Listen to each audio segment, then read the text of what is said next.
जब बात ज्ञान की आती है तो भारत सहित पूरे विश्व में एक विशेष जाति का नाम सबसे पहले लिया जाता है और वो है ब्राह्मण।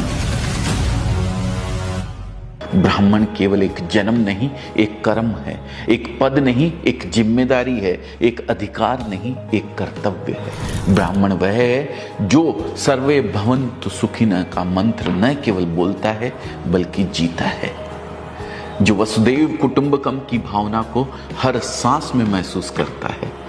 और अंत में ब्राह्मण वह है जो जानता है कि असली ज्ञान विनम्रता में छिपा है, असली शक्ति करुणा में निहित है और असली महानता सेवा में निहित है। दोस्तों, मैं खुद जैन धर्म से हूं और मुझे नहीं पता कि ब्राह्मणों के साथ आपका अनुभव कैसा रहा है, लेकिन अजमेरा फैशन में बहुत से ब्राह्मण काम करते हैं और मैंने उनमें 3 चीजें कॉमन पाई है: ज्ञान, विनम्रता और मृदु भाषा। दोस्तों, अगर आबादी की बात करूं तो ब्राह्मणों की संख्या भारत की कुल आबादी का मात्र 5% भी शायद नहीं है। लेकिन अगर वैदिक काल के भारतवर्ष से लेकर मॉडर्न डे इंडिया तक की बात करूं तो धर्म, दर्शन, विज्ञान, कला, साहित्य, खेल, बिजनेस जैसे अलग अलग क्षेत्रों में ब्राह्मणों का योगदान उनकी संख्या के मुकाबले कई गुना ज्यादा है। कुछ फैक्ट्स बताता हूं जिसे जानकर मैं खुद आश्चर्य में पड़ गया था। दोस्तों, आज तक सिर्फ 9 भारतीयों को नोबेल प्राइज मिला है, इसमें से 6 ब्राह्मण हैं। अब तक 48 व्यक्तियों को भारत रत्न से नवाजा गया है, जिसमें से 23 ब्राह्मण हैं। भारत में अब तक 15 प्रधानमंत्री हुए हैं, जिसमें से 6 ब्राह्मण थे और उनमें से एक श्री अटल बिहारी वाजपेयी मेरे पसंदीदा पीएम रहे हैं। अगर भारत के इतिहास को एक किताब में संजोया जाए तो ऐसा कोई पन्ना नहीं होगा जिस पर ब्राह्मणों ने अपनी छाप ना छोड़ी हो। याद कीजिए महर्षि वाल्मीकि को, जिन्होंने रामायण जैसे महाकाव्य की रचना की, या फिर वेद व्यास को, जिन्होंने महाभारत लिखा। वे ब्राह्मण ही तो थे। और वो मनोज कुमार का गाना तो आपने सुना ही होगा, जब जीरो दिया मेरे भारत ने, जब जीरो दिया मेरे भारत ने, भारत ने मेरे भारत ने। वो जीरो देने वाला कौन था? आर्यभट्ट, एक ब्राह्मण। और आर्यभट्ट की लिगेसी को आगे बढ़ाने वाले भारत के सबसे महान गणितज्ञ श्रीनिवास रामानुजन कौन थे? एक ब्राह्मण। आयुर्वेद के जनक सुश्रुत कौन थे? एक ब्राह्मण। आज योग पूरे विश्व में विख्यात है। योग सूत्र लिखने वाले महर्षि पतंजलि कौन थे? एक ब्राह्मण। अपनी जटा में प्रतिज्ञा की गांठ बांधकर अखंड भारत की नींव रखने वाले चाणक्य कौन थे? एक ब्राह्मण, जिनके बताए अर्थशास्त्र और चाणक्य नीति का आज भी कोई जवाब नहीं है। हमें यह नहीं भूलना चाहिए कि जब मुगलों ने हमारे ग्रंथों को जलाने की ठानी, हमारे मंदिरों को मिट्टी में मिलाने का प्रयास किया, तब ब्राह्मणों ने विद्या और धर्म की लौ को बुझने नहीं दिया। अपने प्राणों की आहुति देकर भी उन्होंने हिंदू धर्म की जड़ें हिलने नहीं दी। उनके तप, त्याग और संकल्प ने धर्म की रक्षा की और भारत की सनातन संस्कृति को अमरत्व प्रदान किया। पेशवा राजवंश के बाजीराव ने 41 युद्ध लड़े और सभी में विजय प्राप्त की। मुगल साम्राज्य की चूल्हे हिलाने वाले पेशवा एक ब्राह्मण ही थे। 1857 में भी अंग्रेजों के खिलाफ युद्ध का बिगुल ब्राह्मणों ने ही बजाया था। मंगल पांडे, नाना साहब, रानी लक्ष्मीबाई, तात्या टोपे जैसे ब्राह्मणों का बलिदान इतिहास में आज भी अमर है। दोस्तों, भारत के स्वतंत्रता आंदोलन में क्रांतिकारी के रूप में बाल गंगाधर तिलक, चंद्रशेखर आजाद, राम प्रसाद बिस्मिल, राजगुरु, वीर सावरकर, सुखदेव और बटुकेश्वर दत्त जैसे ब्राह्मणों ने अपनी बुद्धि और बल से अंग्रेजों की नींद उड़ाकर रख दी थी। यहां तक कि महात्मा गांधी के गुरु गोपाल कृष्ण गोखले भी एक ब्राह्मण थे। दोस्तों, वास्तव में आज हम जिस महान भारतवर्ष पर गर्व करते हैं, उसे गौरवान्वित करने में बहुत बड़ा योगदान ब्राह्मणों का है। आज कुछ राजनीतिक कारणों से और कुछ ब्राह्मणों द्वारा किए गए भेदभाव के कारण बहुत से लोग पूरी ब्राह्मण जाति को ही कटघरे में खड़ा करने लगते हैं।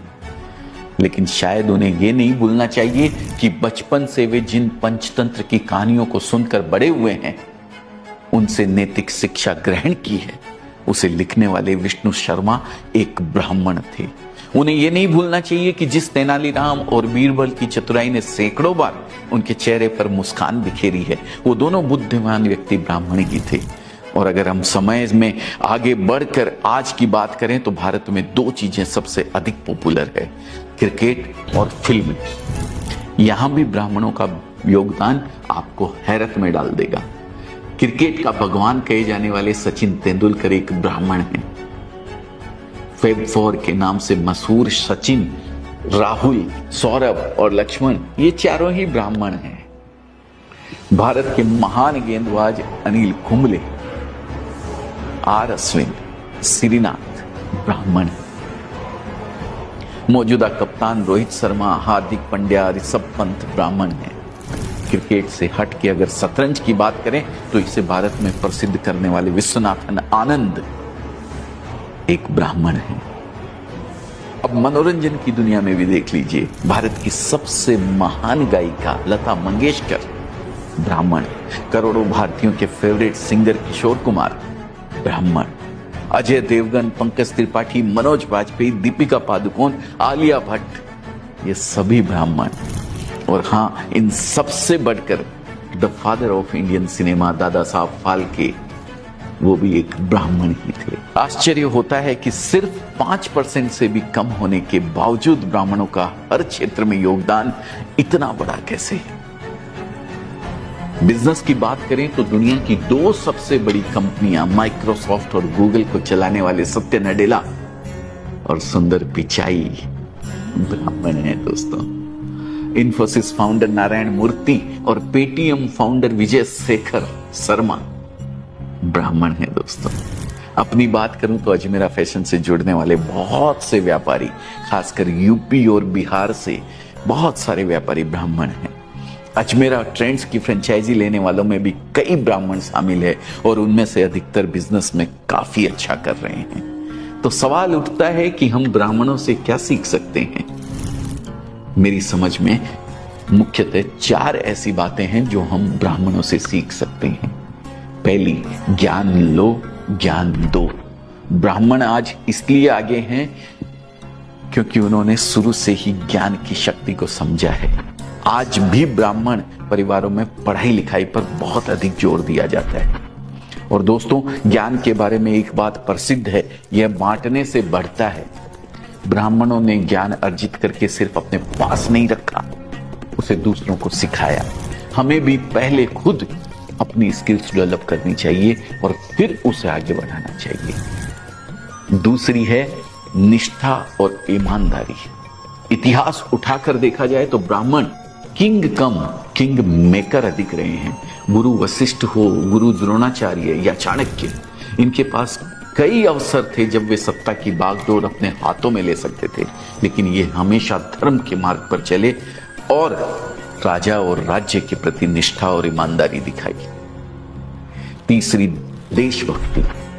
ब्राह्मणों ने शुरू से ही राष्ट्र और धर्म की रक्षा के लिए अपने प्राणों की बाजी लगाई है, चाहे वह मुगलों का आक्रमण हो या अंग्रेजों का अत्याचार। ब्राह्मणों ने हमेशा अपनी बुद्धि, साहस और बलिदान से देश और धर्म की रक्षा की है।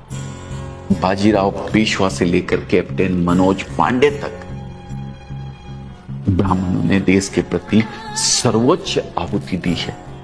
और अंत में एक बात और जो हम ब्राह्मणों से सीख सकते हैं, और वो है परंपरा और संस्कृति का सम्मान। आज जिस सभ्यता और संस्कृति पर भारतवासी गर्व करते हैं, आदिकाल से उसे संजोने, संवारने और जीवित रखने में ब्राह्मणों का बहुत बड़ा योगदान है दोस्तों। हमें भी अपनी संस्कृति और परंपराओं का सम्मान करना चाहिए और उन्हें जीवित रखने का प्रयास करना चाहिए। दोस्तों, अंत में मैं इतना ही कहना चाहूंगा कि ब्राह्मण एक जाति नहीं बल्कि एक विचारधारा है। वह विचारधारा जो ज्ञान, सेवा और समर्पण की मिसाल है। एक ऐसा समुदाय जिसने न केवल भारत को दिशा दी बल्कि विश्व को भी ज्ञान के प्रकाश से अलौकिक किया है। जिनके तप से जगमगाता रहा यह धरा का आंगन, जिनकी वाणी से गूंजा धर्म का यह वंदन, वह ब्राह्मण थे, हैं और रहेंगे, जिनकी साधना से रोशन रहेगा यह जीवन। दोस्तों, ब्राह्मणों को लेकर आप क्या सोचते हैं? कमेंट में एक बार जरूर लिख के मुझे बताइएगा। साथ ही अगर ये केस स्टडी या जो भी आप समझते हैं इसको पसंद आई हो तो इसे लाइक करना मत भूलिएगा और शेयर कीजिएगा उन लोगों तक जिन्होंने शायद आज तक ब्राह्मण को पहचाना ही नहीं। बहुत बहुत धन्यवाद अपना कीमती समय देने के लिए। मैं दिल से आपका हृदय की गहराइयों से धन्यवाद करता हूं। जय हिंद, जय भारत, जय भगवान परशुराम।